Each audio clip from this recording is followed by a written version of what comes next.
여호수아 1장 7절 8절 말씀을 우리 2절밖에 안 되니까 함께 봉독하겠습니다. 같이 읽습니다. 오직 강하고 극히 담대하여 나의 종 모세가 내게 명령한 그 율법을 다 지켜 행하고 우로나 좌로나 치우치지 말라. 그리하면 어디로 가든지 형통하리니 이 율법책을 내 입에서 떠나지 말게 하며 주야로 그것을 묵상하여 그 안에 기록된 대로 다 지켜 행하라. 그리하면 내 길이 평탄하게 될 것이며 내가 형통하리라. 아멘. 자, 우리 항상 외우는 거 있죠? 뭐죠? 교회 표와 1분기 표입니다. 같이 외우겠습니다. 시작. 교회여 일어나라. 말씀으로 일어나라. 특히 이제 교회 유튜브 채널을 보시면 우리 남자 버전과 여자 버전으로 쉐마를 낭독한 영상을 올려놨습니다. 여러분들 뭐 저희도 또 저희 아이들한테 보내서 아침과 저녁으로 그 영상을 엄마 아빠의 목소리도 좋긴 한데 낭송한 목소리로 한번 들려주라고 이렇게 보내주었는데요. 여러분들도 자주 들으시고 또 지난주 설교한 것처럼 이 쉐마를 외우셔서 자주 이렇게 여러분들이 주야로 외우신다면 하나님이 약속하신 거기 때문에 그 말씀이 우리의 삶을 인도해 나가는 그 모습이 될 줄로 믿습니다. 우리 같이 한번 쉐마를 외워보겠습니다. 아직은 제가 친절하게 앞에 보여드리겠습니다. 같이요. 시작. 이스라엘에 들으라. 우리 하나님 여호와는 오직 유일한 여호와이시니 너는 마음을 다하고 뜻을 다하고 힘을 다하여 내 하나님 여호와를 사랑하라.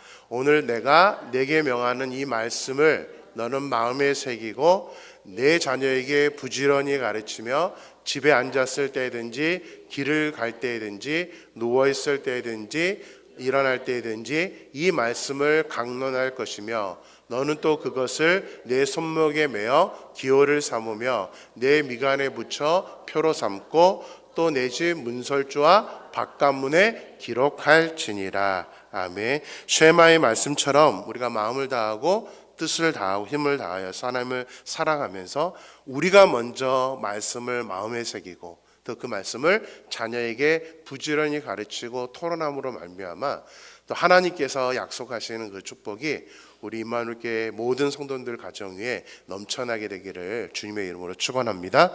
이 시간 같이 한번 앞뒤 사람 옆 사람에게 우리 인사할까요? 말씀으로 일어섭시다. 그렇게 인사하겠습니다.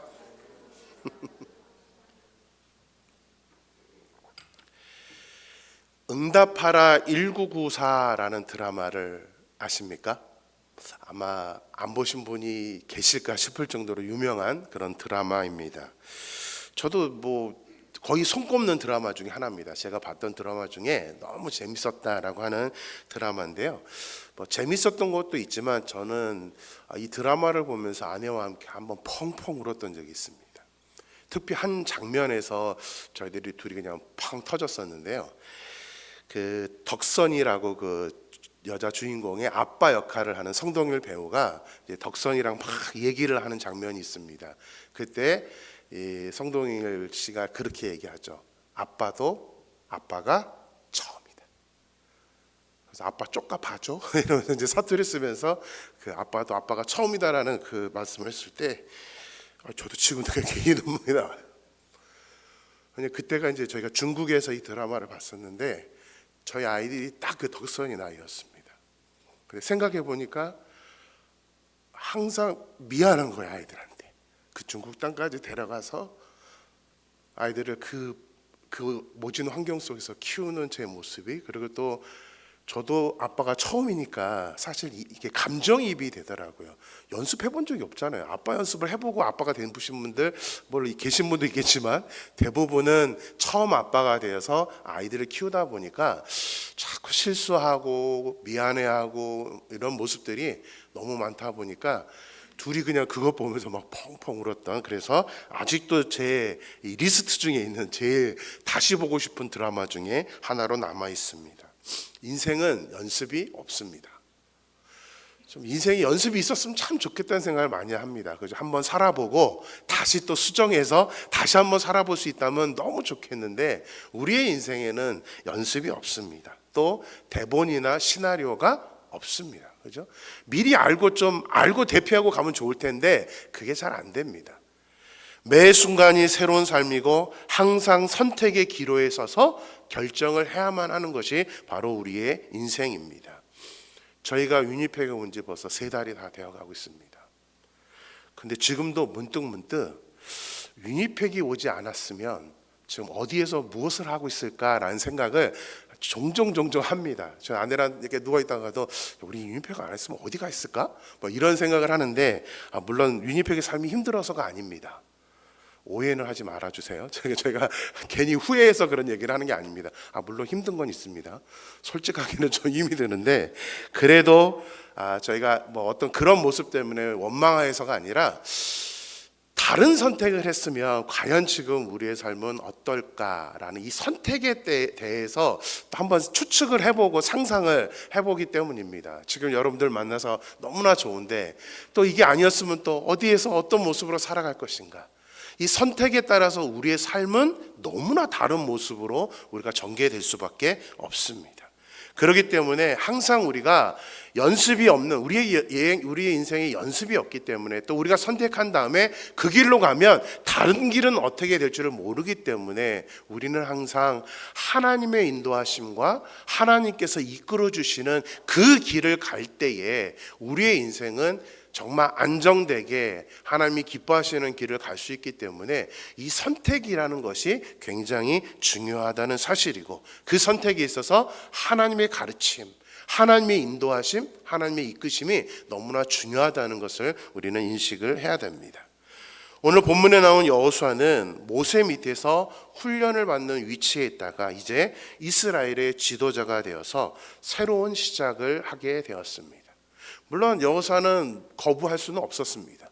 그렇게 훈련이 되어져서 지도자로 미리 연습이 되었기 때문에 이제 모세가 죽고 지도자가 되어야만 하지만 그래도 여호수아는 이 지도자가 되었을 때에 그 인간적인 고뇌가 얼마나 컸을까라는 생각을 해보게 됩니다. 다른 사람도 아니고 그죠? 위대한 영도자라고 하는 모세, 모든 백성들이 따랐던 또 많은 역사와 기적을 일으켰던 그 모세의 뒤를 이어서 지도자가 되었기 때문에 그 마음속에 있는 부담감 또 어떤 그런 영적인 책임감 그런 것들이 굉장히 컸을 것입니다. 그래서 두려워했습니다. 지도자가 돼서 첫 시작을 너무나 좀 두려움 가운데 있었던 그런 상태였습니다. 무엇보다도 여호수아는 한 번도 가보지 못한 가나안 땅에 들어갔어야 됐고요. 또 가나안에 가서 해야 될 일은 다른 게 아니라 계속 죽을 때까지 전쟁을 해야 되는 것이었습니다. 기한도 없습니다. 하나님이 언제 끝내줄 거라는 약속을 안 하셨기 때문에 언제까지 전쟁을 해야 될지 모르죠. 그래서 실제로 여호수아는 전쟁이 끝나기 전에 죽게 됩니다. 다 전쟁이 완료되는 것을 보지도 못하고 죽게 되는 게 그 여호수아의 삶이었습니다.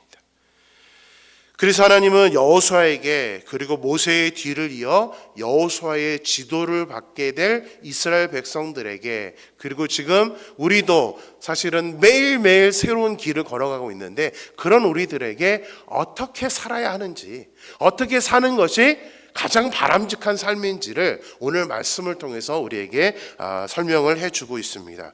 우리 오늘 읽은 본문 7절 8절 말씀을 다시 한 번만 읽겠습니다. 같이 읽습니다.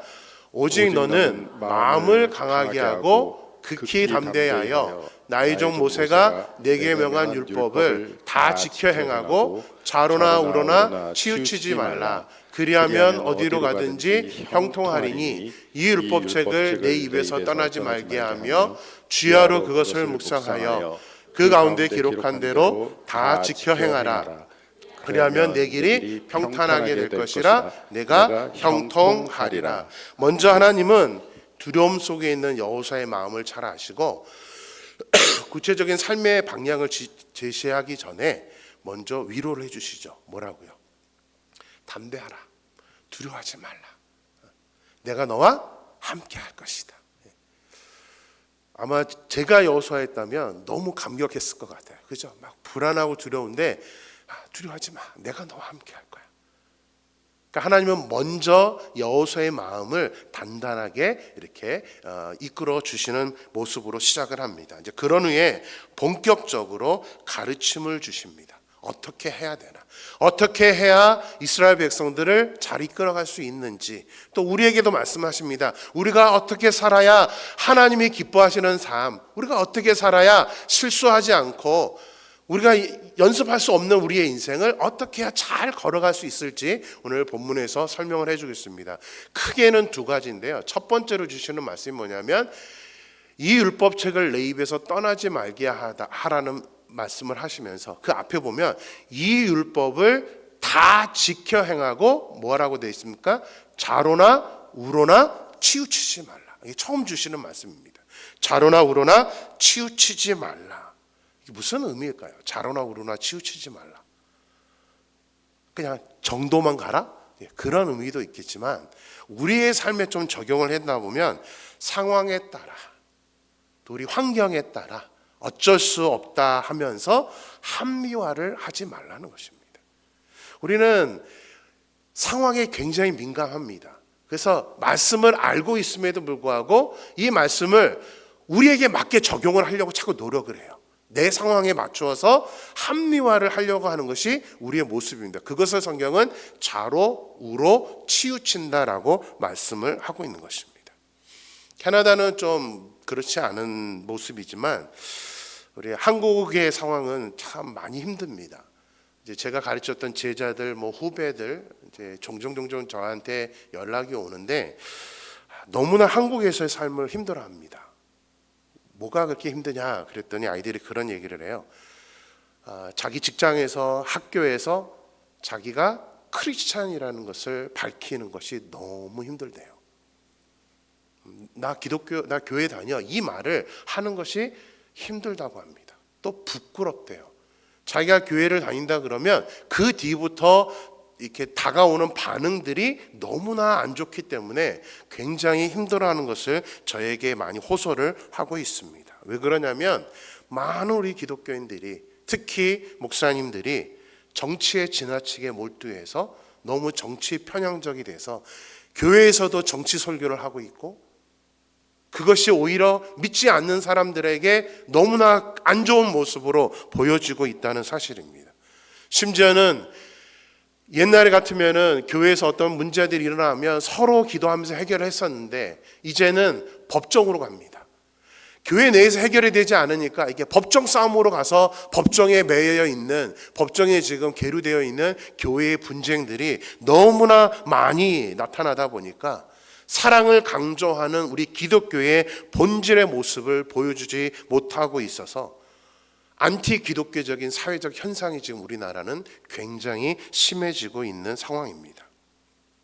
게다가 코로나 시대를 통해서 이제 각 교회들이 유튜브 방송을 통해서 목사님들의 설교를 다 이제 송출을 공개를 하다 보니까 이제는 꼬투리 잡는데 그게 사용이 됩니다. 목사님들의 설교를 가지고 이제 이게 더 하나의 분쟁의 요소가 되고 또 특히 믿지 않는 사람들이 유명한 교회 목사님들의 설교를 가지고 이제 트집을 잡고 비판하는 그런 도구로 사용이 되고 있다는 사실입니다. 그래서 최근에 한국에서는 기독교인 그러면 이제는 어떤 표현을 하시는지 아십니까? 기독교인들 그러면 비상식적인 사람들, 이상한 사람들, 정상적이지 않은 사람들, 이게 지금 팽배해져 있습니다. 그래서 아이들이 내가 기독교인 그러면 쟤 왜 저래? 똑똑한 줄 알았더니 이러면서 손가락질을 한다는 겁니다. 너무나 힘들어지고 있는 그런 모습이죠.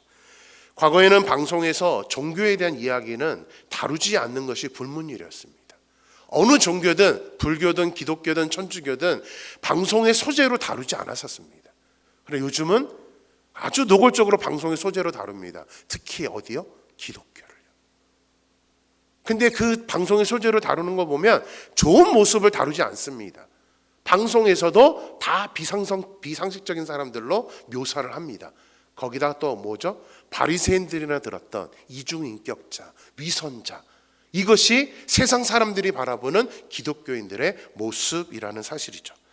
특별히 최근에는 아주 센세이션을 일으켰던 게 있습니다. 넷플릭스에서 반영했던 나는 신이다라는 이 방송이 전 세계로 송출되면서 많은 해외에서도 한국의 기독교, 사실은 이단인데 이 나는 신이다의 이단들이 다 기독교에서 파생이 돼서 그들이 하나님, 예수님 이런 용어들을 다 사용하다 보니까 다른 나라 사람들, 심지어 우리나라에 있는 하나님을 믿지 않는 사람들조차도 이 방송을 보면서 봐, 기독교인들은 다 이상해 라고 이렇게 몰아가는 그런 사회적인 상황에 지금 현재 놓여 있습니다.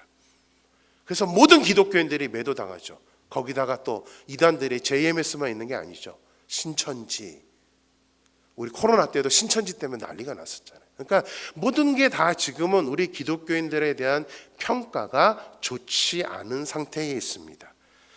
누구 탓일까요? 우리가 누구를 원망해야 되나요? 사실 누구를 탓할 필요가 없습니다. 결국은 나 때문입니다. 나로부터 시작한 것입니다. 나 한 명의 역할이 얼마나 중요한지를 그동안 우리 크리스찬들이 깨닫지를 못했습니다. 내가 어떻게 살아야 하는지, 내가 세상 안에서 어떤 모습을 보여야 되는지를 우리가 관심 있게 가졌어야 되는데 우리가 그렇게 합리화를 하면서 살아왔던 것입니다. 우리가 그렇게 합리화하면서 뭐 어쩔 수 없지, 또 우리도 그렇게 살잖아요. 먹고 살아야 되니까 어쩔 수 없다면서 우리가 하나님의 말씀보다는 세상과 타협하고 우리들의 모습을 온전히 보여주지 못하고 하나님의 영광을 위하는 삶을 살지 못해 왔기 때문에 그동안에 이 수없는 기간 동안에 우리들 자신들의 모습 때문에 사실은 우리가 지금 한국 교회에 또 우리 기독교인들의 지금 모습이 그렇게 추락해 있다는 사실입니다. 그래서 더욱더 오늘 말씀이 저는 중요하다고 생각합니다. 좌로나 우로나 치우치지 말라. 좌우로 치우치지 말고 합리화하지 마라. 정말 우리 기독교인들을 위해서 하지 말아야 될 얘기가 저는 그거라고 생각해요. 어쩔 수 없어 라는 말, 먹고 살다 보니까 이런 말. 우리는 그 단어로 우리를 포장해서는 안 됩니다. 어떻게 하든 또 나 하나쯤이야 라는 말 아닙니다.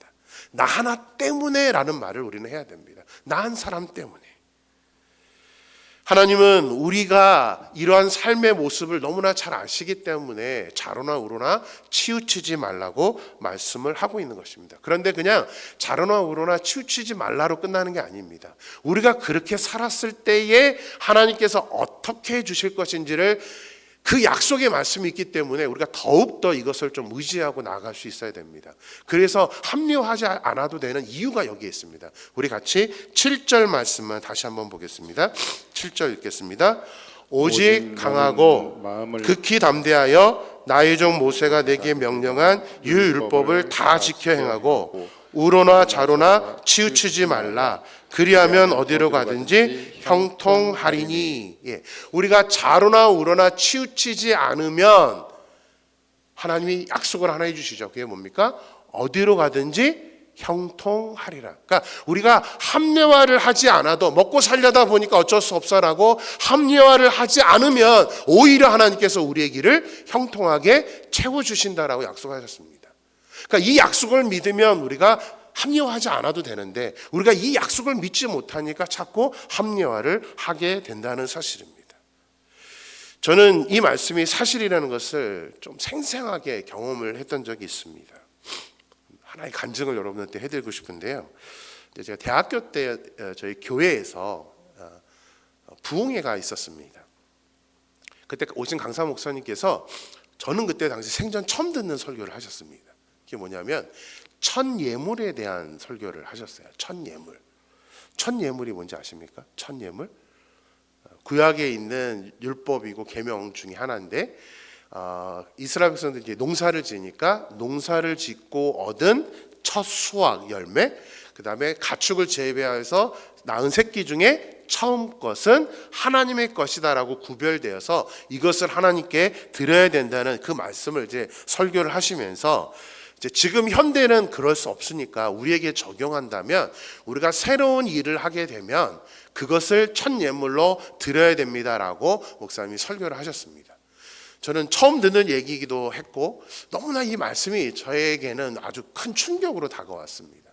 왜냐하면 한 번도 사실은 교회 생활하면서 들어본 적이 없었습니다. 그래서 제가 그때 하나님께 결단하고 약속을 했습니다. 하나님, 앞으로 제가 어떤 일을 하든 첫 예물은 하나님께 드리겠습니다. 그렇게 약속을 했습니다. 그 부흥회 끝난 다음 날부터가 이제 그 졸업식 시즌이어서 제가 이제 친하게 지냈던 집사님께서 저에게 도움을 요청해서 이제 나가서 아르바이트 했습니다. 꽃 가게를 하셨던 분인데 이제 학교 앞에 가서 꽃을 판매하는 일을 하셨는데 저에게 이제 아르바이트 자리를 제안하셔서 가서 아르바이트를 해서 이제 그 집사님이 월급은 아니죠. 이제 그 일주일간 일하고 일한 일건비를 이렇게 주셨습니다. 그 다음날 새벽 예배 가서 늦게 드리면 또 제가 갈등할까봐 바로 새벽 예배 가서 다 첫 예물로 하나님께 드렸습니다. 근데 너무 막 제가 스스로 잘했으면서 너무나 감사하다라고 생각을 했습니다. 물론 속으로 좀 아까웠죠. 겨우 새벽부터 일어나서 그 하루 종일 일하고 이거를 다 드려야 된다는 게 속으로는 아까웠지만 그래도 배운 대로 첫 예물을 드렸습니다. 그런데 하나님께서 그냥 두지 않으시더라고요. 그 꽃 아르바이트가 끝나자마자 어디로 가든지 형통하겠다 하는 그 약속이 저에게도 이루어졌습니다. 바로 이제 제가 이제 대학교 1학년 때인데 그 아르바이트 자리가 하나 또 제안이 들어왔습니다. 그게 뭐였냐면 이제 제가 수학 전공입니다. 그래서 수학 과외 아르바이트가 들어왔는데 한 달에 20만 원 주는 아르바이트였습니다. 그래서 열심히 또 이제 가서 아이들을 가르쳤는데 아시는 분은 아시겠지만 과외는 선불입니다. 그죠? 그래서 첫날 20만 원을 딱 받았습니다. 이것도 제가 갈등할까봐 그 다음날 새벽 예배 가서 바로 20만 원 첫 예물입니다 하면서 하나님께 드렸습니다. 왜냐하면 직종이 달라졌잖아요. 그죠? 꽃 아르바이트였다가 수학 과외로 돼서 20만 원을 딱 하나님께 드렸습니다. 한 달 동안 열심히 가르쳤는데 한 달이 다 돼가는데 그 집주인께서 저한테 학생 죄송해요 그러면서 우리가 갑자기 좀 형편이 어려워져서 과외를 이번 달밖에 못할 것 같아요 라고 얘기를 하는 거예요. 저는 충격 받았습니다. 20만 원 선불 이미 다 드렸는데 한 달 동안 저는 뭐 한 거죠? 무료로 봉사하는 것밖에 안 된 겁니다. 그래서 하나님 이거 어떻게 해야 하면서 이제 새벽 예배 가서 또 다른 자리를 달라고 기도했는데 감사하게도 바로 다음날 기도하고 그날 오후에 저에게 또 연락이 왔습니다. 좀 더 고학년의 과외를 또 제안을 받았습니다. 한 달에 딱 2배 20만 원이었는데 40만 원짜리 과외가 들어온 겁니다. 그리고 첫날 가서 40만 원을 딱 받았습니다. 근데 갑자기 마음속에 갈등이 생기기 시작했습니다. 그래서 제 마음속에 어떤 말이 자꾸 떠오르냐면 직종이 같으니까 같은 직종인데 내야 되나? 하는 그게 진짜요. 저는 그 영화나 드라마에서 보면 왜 기 양쪽에 천사가 와서 한쪽에서는 막 얘기하고 한쪽에서는 사탄 얘기하는 거를 저는 진짜 경험을 했습니다. 한쪽에서는 야 그것 그냥 네가 직종이 같아도 다시 새로운 일을 하는 거잖아 하면서 막 저한테 헌금하라고 그러는데 또 한쪽에서는 바보야 직종이 같은데 뭐하러 내 그러면서 막 이렇게 양쪽에서 왔다 갔다 하는데 제가 헌금으로 드렸을까요? 안 드렸을까요? 그래도 제가 목사인데 안 드렸을까요? 안 드렸다면 얘기를 안 했겠죠. 아니요, 드렸으면 좋겠는데 결국은 사탄의 음성에 넘어갔습니다. 그러면서 헌금을 40만 원 받아놓고 제가 마지막으로 직종이 같으니까 하면서 주머니에 넣어버리고 헌금을 드리지 않고 그 다음날 새벽 예배도 안 가버렸습니다. 가면 또 갈등이 될까봐 가지를 않았습니다. 계속 저는 합리화를 하게 된 겁니다. 근데 그 뒤로 저에게 나타난 현상이 뭐냐면 마음이 편하지가 않는 거예요. 그리고 어떤 일들은 제대로 진행이 안 됩니다. 제가 지금 이제 목사가 돼서 좀 덜 하긴 한데 저는 이제 젊었을 때 승부욕의 화신이었습니다. 그래서 어떤 게임을 하든 이 승부욕이 발동이 돼가지고 절대 지는 법이 없었습니다. 특히 내기가 걸리면 저에게 어떤 다른 신이 존재한다는 느낌을 받을 정도로 내기만 걸리면 진 적이 없습니다. 근데 그때는요 뭐를 하든 다 지는 거예요. 게임을 탁구를 치든 농구를 하든 한 번도 한 3, 4개월 동안 경기에 이기는 적이 없습니다. 심지어 가위바위보 해도 져요. 너무 지니까 제가 이상한 거예요. 그것뿐만이 아닙니다. 기도를 하려고 눈을 딱 감으면 40만 원 딱 떠오릅니다. 제가 그때 이제 찬양팀과 찬양대 지휘를 했었습니다. 찬양팀을 하려고 기타를 메고 앞에 딱 서서 이렇게 여러분들을 딱 보잖아요. 그럼 여러분들이 저를 딱 쳐다보면서 40만 원, 40만 원 이러는 거예요. 막 영화의 한 장면처럼. 찬양대 딱 지휘를 했었는데 찬양대 앞에 놓고 이제 딱 쓰면 이렇게 찬양을 해야 되는데 찬양대가 그 가사를 부르는 게 아니라 40만 원, 40만 원 이러면서 저를 막 쳐다보는데 막 무서울 정도로 제가 막 이 압박감에 시달렸습니다. 그래서 제가 결국은 손을 들었습니다. 하나님 드릴게요. 직종이 같다고 합리화하지 않겠습니다. 그러면서 하나님께 드리겠다 해놓고 이제 40만 원을 다시 책정해서 하나님께 첫 예물 플러스 속번제와 같이 제가 보상 이 40만 원이 아니라 플러스로 더 하나님께 해서 하나님께 헌물을 이렇게 다 헌금을 드렸습니다. 그 다음부터는요 다시 게임에 이기기 시작하더라고요.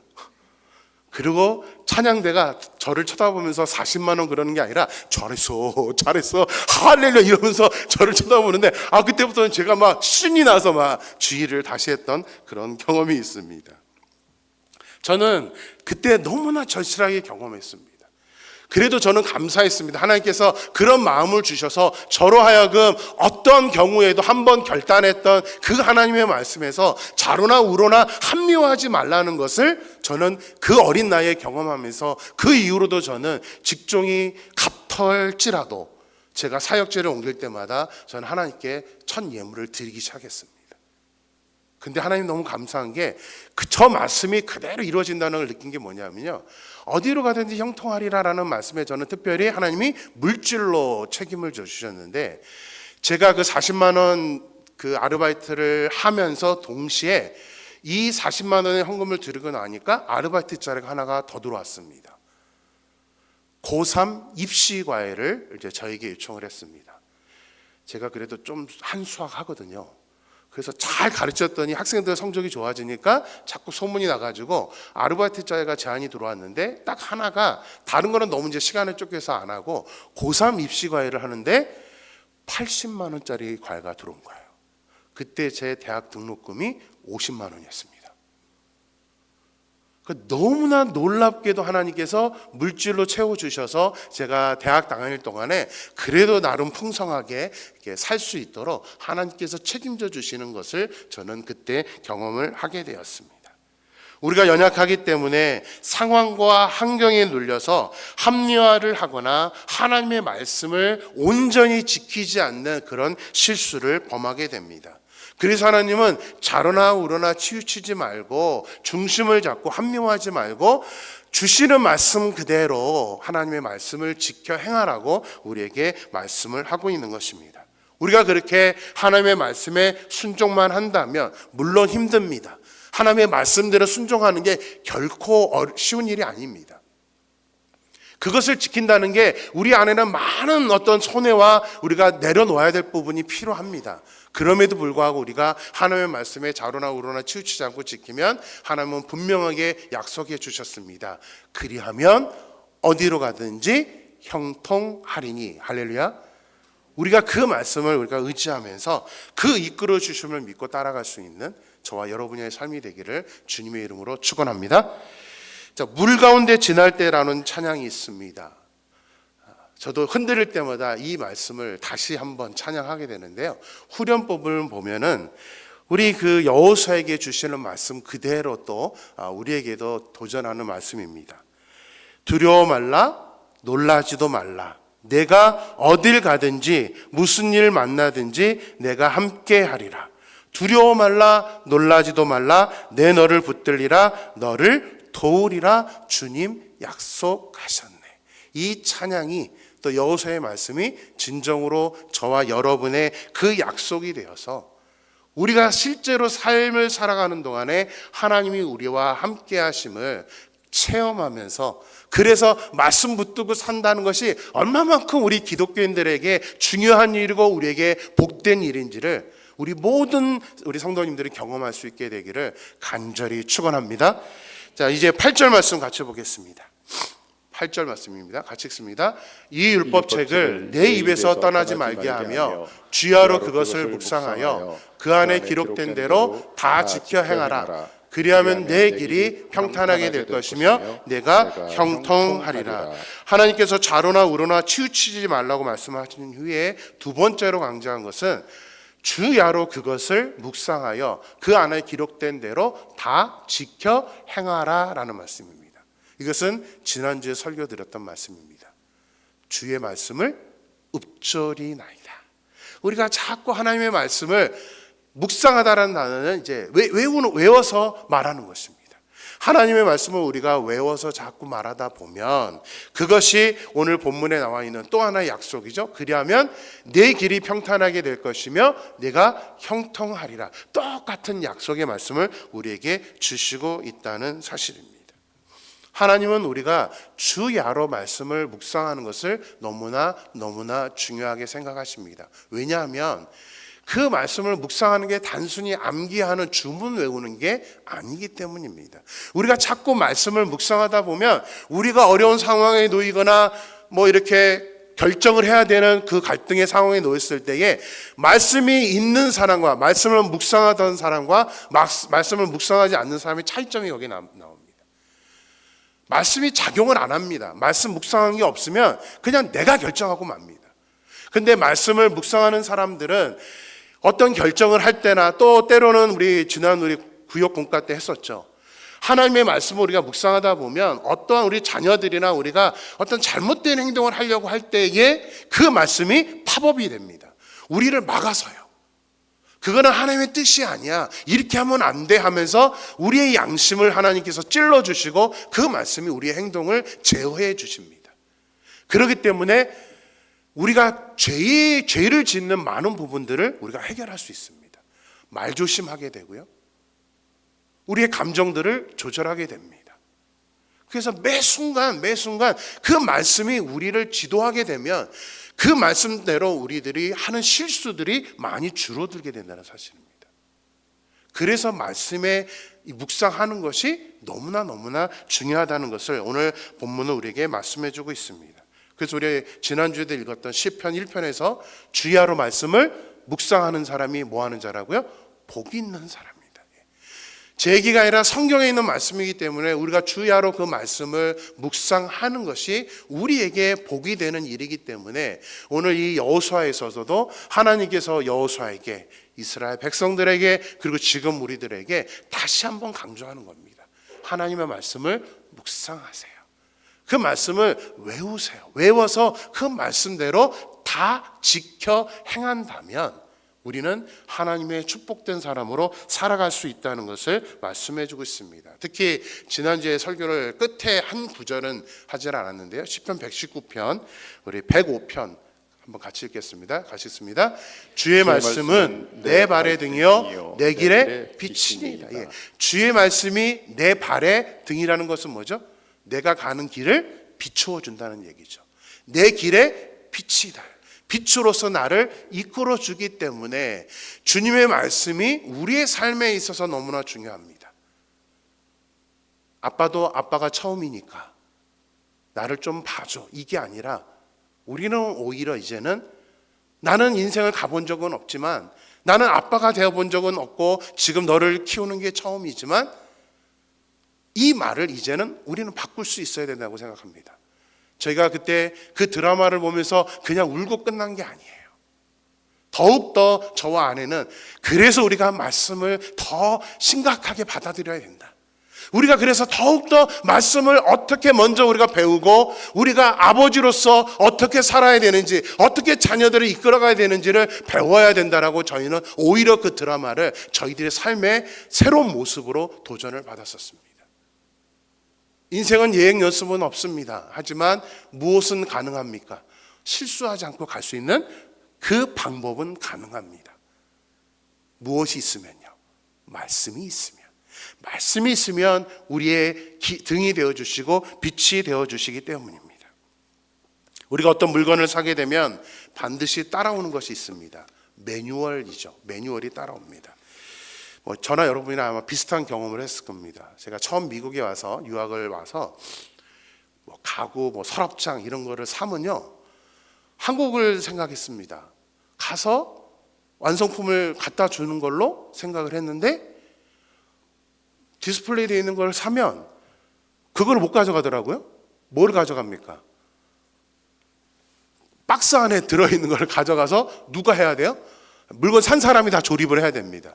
제가 처음에는 이런 일에 전 컴퓨터 쪽은 잘하는데 뭐 물건을 만지고 저는 죄송한데 우리 전등도 제가 못 갈고 아내가 갈았었습니다. 결혼해서는 참 못난 남편이었는데 그래도 미국 오니까 바뀌더라고요.